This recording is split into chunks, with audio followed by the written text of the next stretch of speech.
ιστορία μας λοιπόν μας γυρνά πίσω. Στη δεκαετία του 40, στην Ελλάδα λίγο πριν την κατοχή.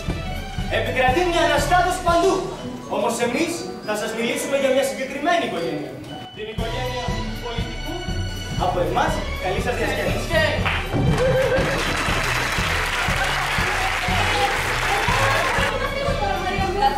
Δεν κατάλαβα για το λόγο του παπά. Αυτό δεν είναι να βλέπεις το μάτι μου υπερβολές. Ωραία Μαρία, καφέ λέω. Για τα λάβατα. Είναι πάλι επαφή ελληνικού στο Βαλετασία. Εγώ θέλω Μαρία μου. Αντία και εσύ.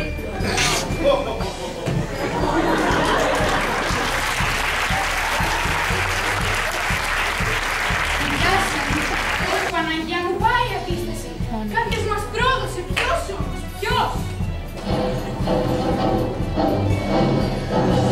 Περάστε von Tresen.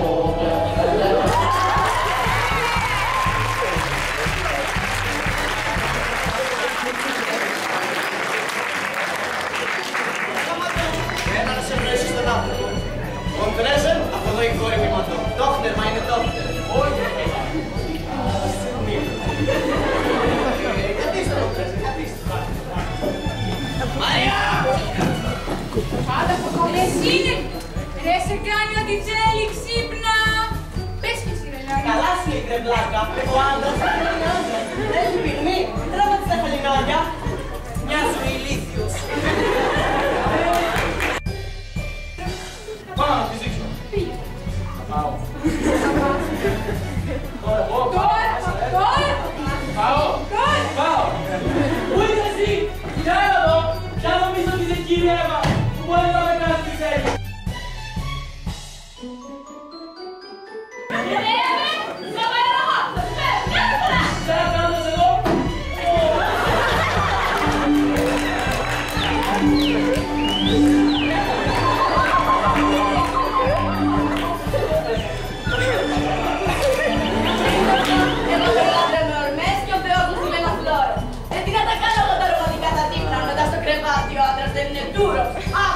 Τι να κάνουμε, άνθρωπος ήμουν, όχι ζώο. Ωρες όλα ένα ζώο και μισώνεις. Μόνο στο κρεβάτης. Λοιπόν, σταματάμε τη συζήτηση εδώ, Ναι, οπότε δεν μας συμφέρει, σταματάμε τη συζήτηση εδώ. Σταμάτα μας αυτό εγώ. Δεν με νοιάζει αυτό όμως. Ξέρεις, που έχεις πει τα κάνουμε παιδιά. Γιατί δεν κάναμε παιδιά, θέλω παιδιά.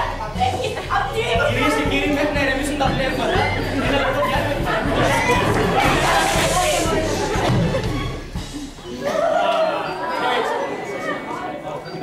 Καταλάβει, Αλέξα.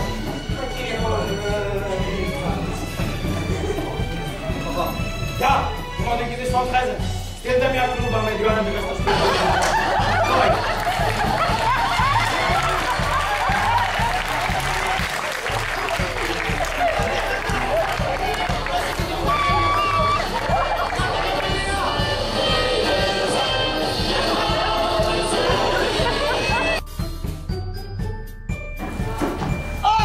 Πόνεσα. Βρε, δεν την καλή πλευρά. Και ποια είναι αυτή? Βγήκε το μουστάκι.